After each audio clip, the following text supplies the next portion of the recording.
For those of you who are able and willing to pull up your chat box, we invite you to do so. And I have a very important theological question to ask you and to review as we are as a community here. And I need to ask, and I'm going to look around the room a little bit. Are there any middle children in our congregation? Any middle children? Just raise your hand or maybe indicate so in the chat box. And it's really important here. This is important. I need you to identify what are some of the characteristics and or not that you would have any complaints, but what would be of being a middle child? I mean, how does that work in your life? So are there any middle children kind of words of wisdom or descriptions that you want to put in there? Now's your time to put them out there. There's the sandwich factor. Okay, I assume that's not a meal plan. I assume that means that you're in the middle there. There's a fight for attention. All right, keeping your head down. All right, that sounds like the characteristic of a middle child, right? You got the bookends are getting all of the attention. Um, Seal is the fifth of 10, and middle children can be those who get along with others. All right, a positive experience with it. That's fantastic. The peacemaker, that makes sense too. The person who makes peace in the household. Any other characteristics of middle children that you'd like to share of your experience? Middle kids have to negotiate between the older and the younger kids. That sounds, I should be asking Logan about this, shouldn't I? Yeah, there's lots of, Russ, my sister babysat me and she hated it. All right, that sounds about right. Um, Extreme obedience, okay, very good. Uh, that sounds pretty cool too. Um, and so stereotypically getting bossed around, okay, very good. Middle brothers were always the troublemakers in some, okay, because it's of course stereotypically middle children can get skipped over, right? Because they are in the middle, stereotypically anyway, because you aren't doing the things that the oldest not the first to do something in your household like the oldest is, and let's face it, you just aren't as cute as the youngest anymore, so you get kind of ignored perhaps, at least stereotypically. And so I lift that up because if you've noticed, there was our gospel for today has a beginning and an end, but there's a section in the middle that is missing. And that section gets skipped over in the lectionary. And it's a middle text, and it gets skipped over because a lot of preachers usually think it's pretty harsh.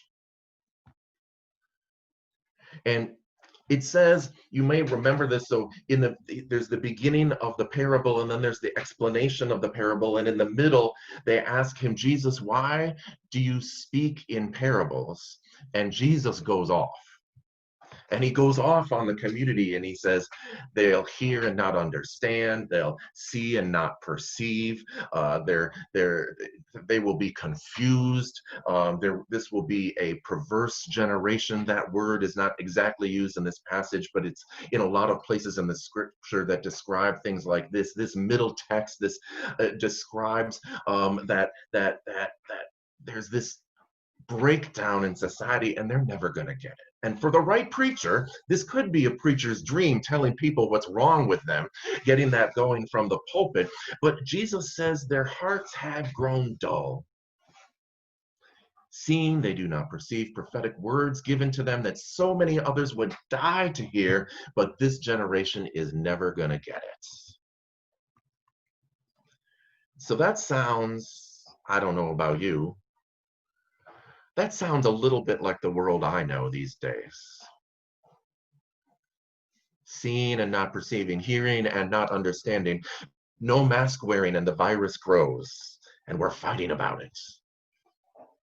hearing and not understanding. The systems of policing seem stubbornly unchangeable. Corruption is rampant at the highest levels of government. Not as many people are going to church as they used to. Conversations about systemic oppression are becoming more common, sure, but come on, we're 400 years into this and 150 years past slavery. How are we so far behind in recognizing equity and the effects of white supremacy? They'll see and not perceive, and hear and not understand. The tragedy of not hearing, the perverse generation, that makes sense to me in times like these. And if we take those seriously, then the parable might be more relatable, especially if we understand there is some of this perverseness to it. We can put ourselves into it. You know, are we the one on the path, or are we the one on the rocks, or are we in the thorns, or are we in good soil? It's not a bad take on this parable. But pause for a minute, put a bookmark in it, because except if we look closer, the details of this parable are a bit strange and they're a bit extreme. This is a parable of outrageous exaggeration. What farmer throws seeds everywhere?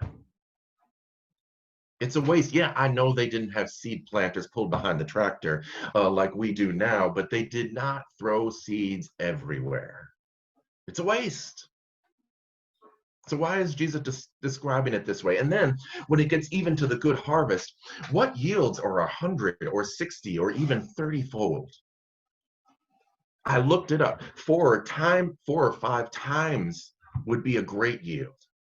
4 or 5 times would be amazing. And Jesus is talking about 30 and 60 and 100-fold. And it's a ridiculous success that would never, ever be dreamed about. Landing on good soil brings that? That sounds terribly impossible to me. It feels like a lot of pressure if that is what is expected if we're on good soil. So we might have to pause a minute. What if this parable is not really about you and what soil you're on? What if it's not really about me? And what if it is just all about God? What if it's about the reign of God and what God can do with you, with us, and with our larger community?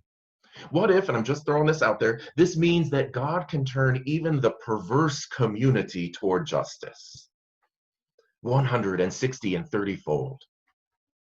What if this means, despite appearances, people can take this virus seriously and protect each other? What if those who are having health issues really can get the help that they need if the community and the systems decide that they want to work for people instead of for a dollar? What if talking about and addressing racism really won't kill us? What if recognizing places of inequity in our society can make us more and not less powerful? What if God could do some amazing things with us? Jesus tends to be this barrier-breaking figure that even the potential of the harvest is way beyond anything or anyone else can begin to comprehend. So why are we underestimating the reign of God?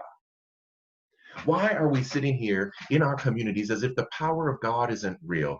Jesus says, you think 4 or 5 times is a good yield? Let me tell you about 160 and 30. My lowest estimate, as a matter of fact, is going to blow your mind, enrich your heart, and change your life forever. So just get on board. You don't have to understand. You don't need to get it. Your ears may not hear. Your eyes may not perceive. You don't need the handbook and the instructions. That's Jesus' job.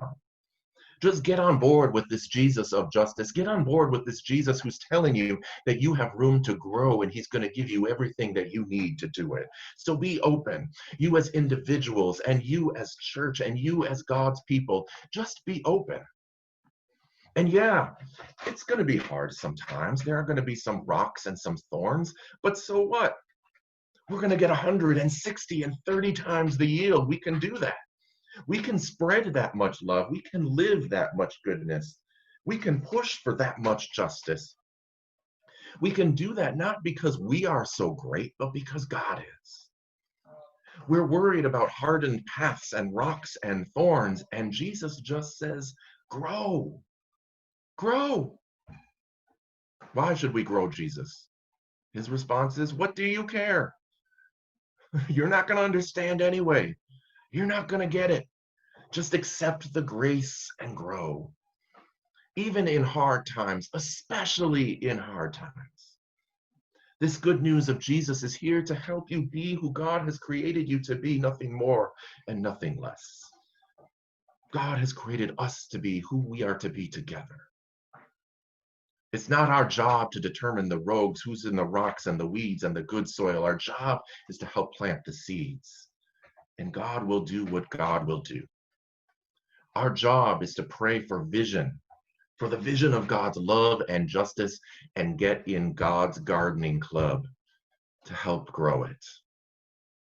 And that is not too bad for a perverse generation.